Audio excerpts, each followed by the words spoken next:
Salut les ascendants Scorpions et bienvenue dans cet horoscope pour le mois de mai 2022. Un mois qui va être assez important pour vous parce que ça va beaucoup se jouer au niveau de vos relations, donc toutes les relations intimes de niveau 1 à 1, mais aussi au niveau des collaborations que vous avez avec ces gens-là.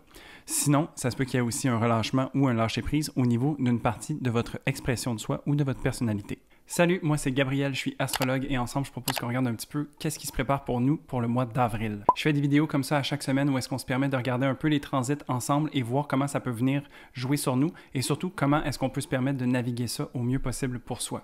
J'offre également des consultations en privé, donc si ça t'intéresse de travailler de façon plus personnalisée avec moi, je t'invite à aller voir dans la barre de description, il y a toutes les infos qui sont là, où est-ce que tu vas pouvoir prendre rendez-vous. C'est déjà ouvert pour le mois d'avril et pour le mois de mai en entier. Alors, on débute le mois du 4 au 6 mai avec le Soleil qui entre en conjonction avec Uranus en Taureau. Donc ici, c'est un transit qui est potentiellement rempli de surprises et qui peut venir nous déstabiliser.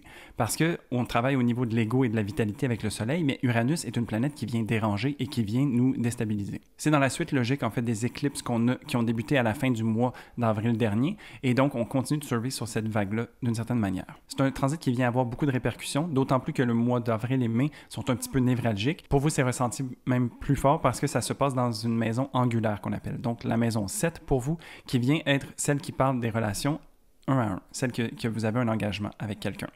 Ici, donc, il y a peut-être des surprises à prévoir. Il y a peut-être quelque chose de nouveau qui peut se présenter ou peut-être que l'autre personne vient vous amener quelque chose de nouveau sur la table. Donc, c'est de voir en fait comment est-ce que vous allez gérer cette instabilité-là ou ces surprises qui peuvent se présenter à vous. C'est pas nécessairement négatif, mais c'est juste que c'est des choses qu'on ne s'attend pas nécessairement parce qu'on est dans des énergies fixes du taureau ici et donc d'habitude, c'est très stable et ça bouge pas trop. Mais là, il y a beaucoup de mouvements. Donc, c'est un peu la leçon de trouver sa stabilité au sein de l'instabilité et de voir comment est-ce qu'on conjugue avec ça. Ensuite, le 10 mai, on a Mercure qui va faire sa rétrogradation en Gémeaux. Donc ici, Mercure en rétrograde, c'est un moment où est-ce qu'on est tourné vers l'intérieur, où est-ce qu'on se permet de réfléchir, de repenser, de revoir plusieurs des événements qui se sont passés dans les dernières semaines. Et dans le signe du Gémeaux, donc on se permet de vraiment comprendre, de voir et de découvrir en fait ces choses-là, de se permettre de voir de manière nouvelle, avoir plus de perspectives potentiellement, de se permettre de voir les différents côtés de la médaille pour justement intégrer tout ça. C'est beaucoup au niveau mental que ça va se passer et on a besoin de ce moment-là pour avoir certains déclics et certaines prises de conscience. Ce qui est intéressant ici, c'est que oui, ça va se passer beaucoup au niveau mental, mais éventuellement, cette rétrograde va amener Mercure jusque dans le signe du Taureau. Donc, oui, on est beaucoup dans le mental, mais ensuite, on va se donner les outils et les moyens de rendre ça concret et tangible dans notre réalité. Pour vous, ce transit se passe en maison 8, donc ça va venir faire écho aux collaborations que je parlais plus tôt. Donc, c'est de voir en fait comment est-ce que peut-être vous pouvez repenser ou revoir certaines choses que vous faites en partenariat avec quelqu'un. Ou aussi, ça peut venir toucher au niveau de vous-même, tout simplement, où est-ce que vous avez peut-être envie ou ces réflexions sont plus tournées vers les parts un peu plus sombres de vous. Donc, la maison 8 est une maison qui touche à beaucoup d'aspects, mais ici, c'est peut-être un moment où est-ce qu'on peut se permettre de revoir, de repenser comment est-ce qu'on est par rapport à des peurs, des traumas, des moments du passé, puis comment est-ce qu'on peut peut-être se permettre d'avoir plus de perspective ou d'avoir plus de conscience, en fait, par rapport à ces événements-là. Ensuite, pour le 16 mai, on a une éclipse lunaire totale en Scorpion, donc dans votre signe d'ascendant. C'est une lunaison qui va être particulièrement intense et forte et pour vous, d'autant plus vu que ça se vit dans votre signe d'ascendant. Donc, les éclipses sont toujours des moments forts, mais ici, c'est un moment fort qui est tourné vers le relâchement, vers le drainage d'une certaine façon. Donc, on est dans un moment où est-ce qu'on se permet de laisser aller des choses qui ne nous servent plus. Ça peut venir être percutant, ça peut venir être déstabilisant, mais vous êtes natif du Scorpion, donc vous avez un peu les outils déjà pour être capable de gérer ce genre de situation-là. C'est juste que là, ça vient vous toucher de façon personnelle. Quand je dis personnel, c'est parce que dans votre signe d'ascendant, c'est tout ce qui a trait à l'expression de soi, la personnalité et comment est-ce que vous interagissez avec les gens autour de vous.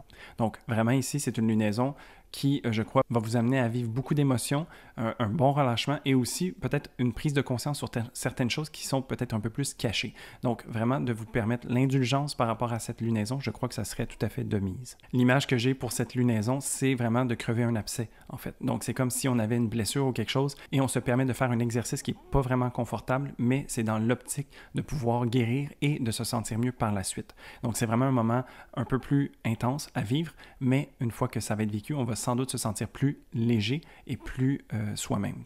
Parce que dans l'énergie du Scorpion, il y a toujours ce désir d'être authentique et vrai par rapport à soi. Et ayant les outils nécessaires pour le faire, vous regardez les choses en face par rapport à vous-même. Pour ce qui est de la manifestation, c'est une pleine lune, mais je ne conseille pas de manifester parce que les énergies sont vraiment fortes et un peu chaotiques. Donc, si on a des idées claires, c'est pas nécessairement ça qui va en résulter. Alors ici, vraiment, prenez la lunaison comme elle vient. C'est une lunaison qui va être intense et qui va vous amener beaucoup de transformations, mais vous êtes capable de le prendre et de prendre les énergies telles qu'elles viennent serait le plus juste selon moi. By the way, j'ai ma lune en Scorpion, fait que je suis avec vous. Ensuite, du 16 au 19 mai, on a Mars qui va entrer en conjonction avec Neptune dans le signe des Poissons.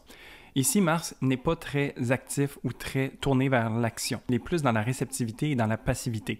Parce que dans un signe d'eau ici, Mars est plus tourné vers les autres et plus tourné vers aussi ses ressentis. Donc, il y a vraiment cette idée de lâcher prise, de vouloir suivre le flow et de vraiment agir si c'est juste pour soi à l'intérieur de ses tripes, d'une certaine façon. Donc, on est moins tourné vers l'action pure et dure. Ici, donc, c'est amplifié par le fait que Neptune vient nous amener un peu ce flou, ce brouillard, tu sais, qui fait en sorte que peut-être que, justement, on a moins tendance à vouloir agir parce que, justement, on est plus dans la contemplation, on est plus dans l'imaginaire, on est un peu perdu, on manque de clarté, en fait, sur qu'est-ce que l'on veut. Mais ça peut être un moment tout à fait donné pour se permettre d'arrêter et de contempler, en fait, les énergies qui sont présentes. Vu qu'on est plus connecté à nos tripes, peut-être connecté à sa sensibilité, à ses émotions et voir qu'est-ce qui nous parle à ce moment-ci, tu sais, se laisser infuser par ces énergies-là pour être tout à fait de mise. C'est un moment où est-ce qu'on peut se permettre aussi un certain calme et un certain repos, surtout suivant l'éclipse qui vient d'arriver, qui a peut-être été intense. Alors ici, je crois qu'on pourrait vraiment se permettre un certain calme. Pour vous, ce transit se passe en maison 5, donc c'est tout ce qui a trait à la créativité, aux enfants, au plaisir, à la sensualité, à qu'est-ce qui vous fait envie, en fait, qu'est-ce qui vous fait plaisir. Alors vraiment, ici, je pense que ça pourrait être un bon transit pour se permettre, en fait, d'être créatif, peut-être d'exprimer de manière nouvelle les manières que l'on sent à l'intérieur de soi, de venir être touché, de se permettre de toucher les gens par notre vulnérabilité ou par l'expression de qui on est. T'sais. Donc, il y a vraiment ici un beau potentiel créatif qui peut être vécu, mais c'est sûr que, étant dans la maison des plaisirs, ça peut être aussi un moment où est-ce que Mars a envie de fuir ou d'être dans un mode évasif d'une certaine façon.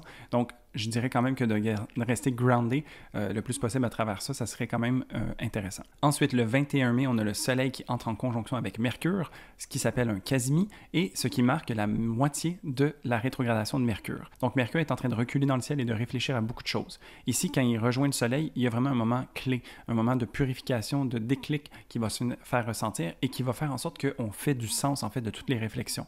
Peut-être qu'on a été capable d'aller un peu partout avec l'énergie du Gémeaux, mais ici, le Soleil vient nous ramener et vient faire en sorte que, là, on comprend. C'est comme un moment eureka, si on peut dire. Donc, beaucoup de prise de conscience, beaucoup de clarté se font ressentir et c'est vraiment intéressant parce que pas longtemps après, comme je disais, Mercure va aller dans le signe du Taureau, ce qui va faire en sorte qu'on comprend, on est capable de mettre en place et on sait qu'est-ce qu'on a envie de faire pour que les choses changent et aillent dans le sens qu'on a envie qu'elles aillent. Pour vous, ça se passe dans la maison 8 et donc ici, c'est vraiment, vous comprenez quel genre de choses ont besoin d'être transformées. À quoi est-ce que vous avez besoin de faire face? Comment est-ce que vous agissez avec les autres ou dans la manière que vous avez de collaborer? Puis, qu'est-ce qui a besoin d'être transformé par rapport à ça? Donc, c'est vraiment ici que ça vient faire tout son sens et que vous allez pouvoir vous permettre de mettre les choses en place par la suite. Ensuite, du 27 au 30 mai, on a Mars qui va être rendu en Bélier, qui va venir faire sa conjonction avec Jupiter en Bélier.